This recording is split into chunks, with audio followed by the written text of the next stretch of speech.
Come on. Sophia, honey.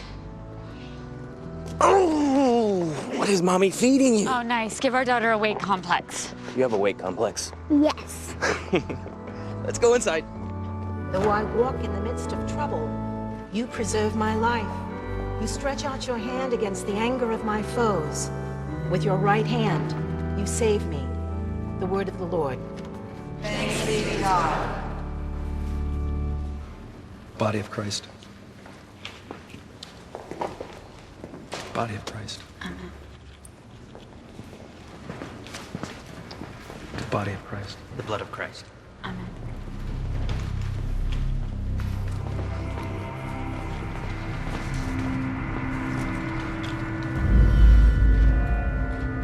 Daddy, can I have some of that? Not till you're 21. Or your first communion.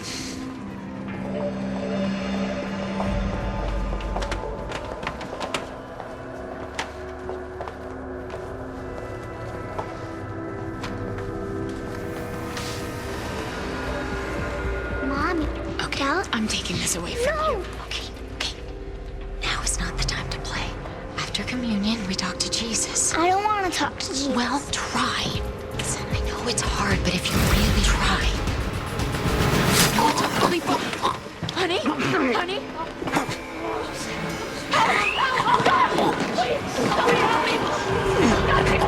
Please help me!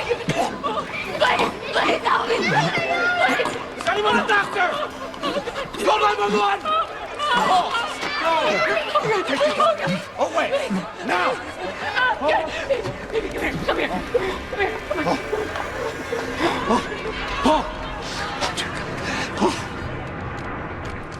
Call 911!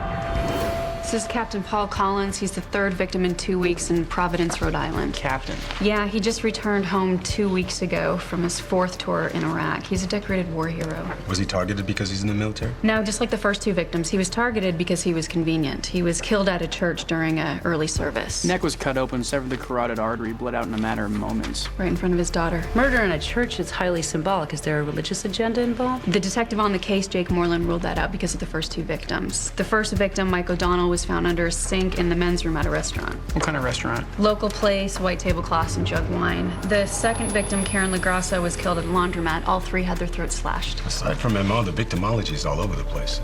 It's like this guy doesn't care who he's killing, just how. And he's doing it in public without compunction for who sees him. Do we have a sketch? All anyone can agree on is that it's a white male between 25 and 40. Well, that narrows it down to all of Providence. Hard to fault the witnesses given how bloody these murders must be. What bothers me is the cooling off period is getting shorter and shorter, with no attempt to hide who he is or what he's doing. I mean, an unsub this bold could be suffering from a major psychotic break. I already asked Detective Moreland to pull recent releases on prisons and mental hospitals. We need to get to Providence ASAP. Whether he's suffering a psychotic break or not, this could be the start of a spree. And anyone is a potential target.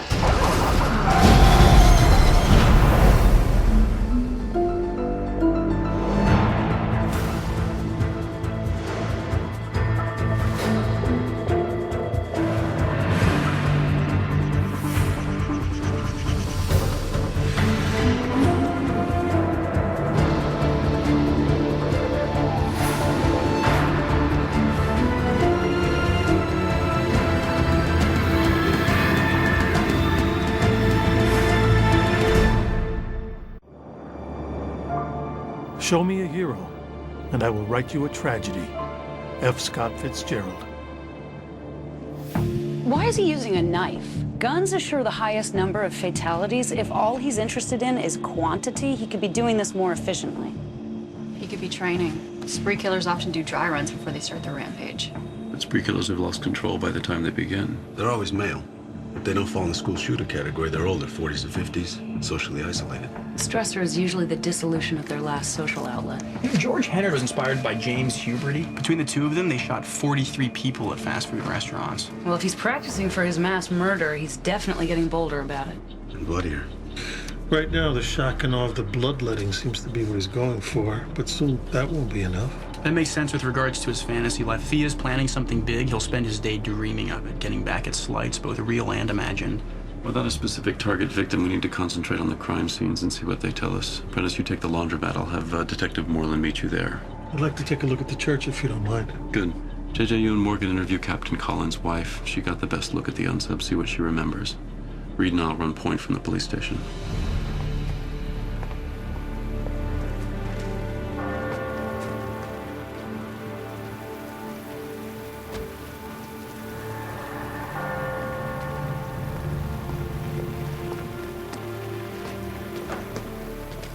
Agent Rossi? It must be Father Candela. Thanks for coming so quickly. No, that's the least we can do, Father. To be honest, I've been struggling to understand all this. It's been trying. I don't like to see crime tape in front of church doors. I can't imagine how you feel. Ash Wednesday's next week. These doors should never be closed to the community.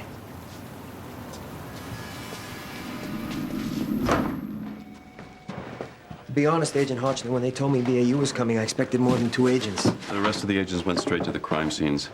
We believe there'll be information there that may determine where the unsub will strike next. As soon as you can, I'd like you to meet Agent Prentice at the laundromat. Yeah, sure. Any idea on where he may hit next? We can double patrols. It's honestly too early to tell. Well, your gut must be telling you something. Well, thus far, he's struck at a restaurant bathroom, a laundromat, and a church. He chooses his victims not out of preference, but a favorable circumstance. With each kill, he's growing bolder, telling us that he doesn't care who sees him. So next time it'll be even more public. Yes. Our technical analyst is compiling a list of public events that your department should be monitoring. Garcia, you there? Quiet for sound, ready for action. What have you got so far? Well, you got your Sesame Street on Ice, your Harlem Globetrotters, your Beatles cover bands, not to mention the dozens of college bars and late-night hangouts frequented by the youth of America. No event is too big or too small. Good. Keep going. Aye, aye, Captain.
No respect even now.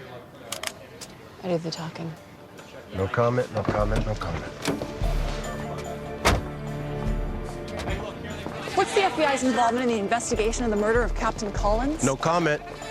We are strictly here just to advise the Providence Police Department. Is the Collins murder tied to the other 2 stabbings from last week? And when they are ready to make their statement, they'll let you know. Thank you.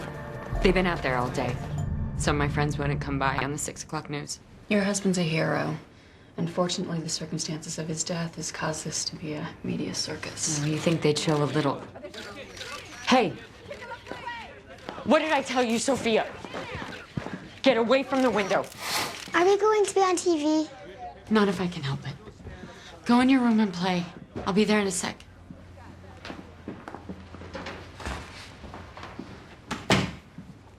I spent years waiting for a phone call. One of those letters they used to hand deliver to dead soldiers' wives.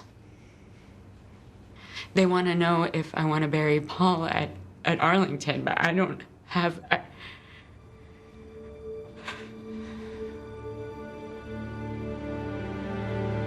Okay. I know you have a job to do. Let's do this so it's done right. That's what Paul would say. What do you need to know? It happened right here. You told the police you weren't sure when the unsub walked in? Yes. I don't know. One moment he wasn't there, and then he was. All right, let's walk through the mass. You told the police that you were late.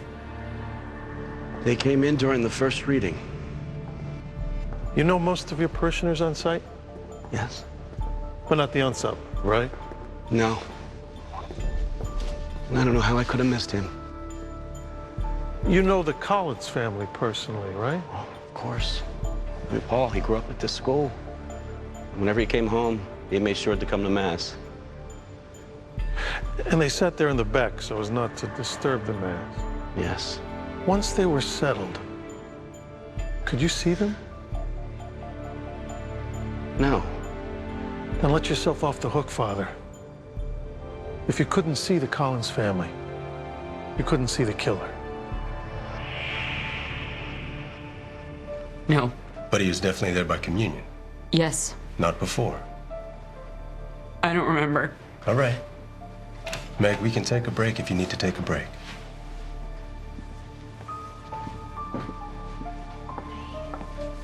What is it, sweetie? I shook his hand. When was that? When we all say, peace be with you, and we shake hands. I shook his hand. That's right. She's right. During the sign of the peace, he touched my baby.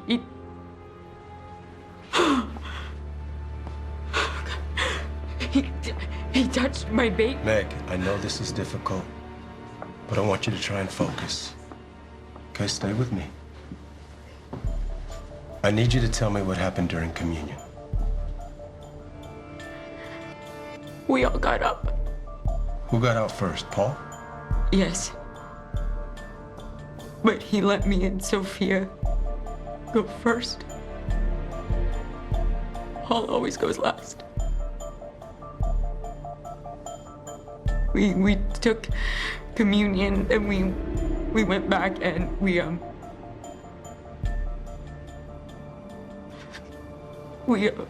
It's okay. We're almost done. You're doing great. Paul was on your right. Sophia was on your left. What happened? She was playing. And after communion, you pray. I leaned down and I told her that. So you were facing to your left, away from Paul. Away from the killer. You never see him coming, you never see him go. I need a break. Of course.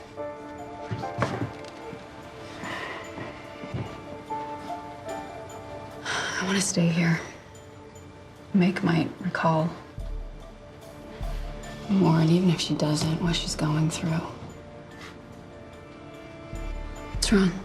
This unsub isn't psychotic, and he's not gonna go on a spree. He's too patient. Okay, but what is he trying to accomplish? I don't know. Get this done.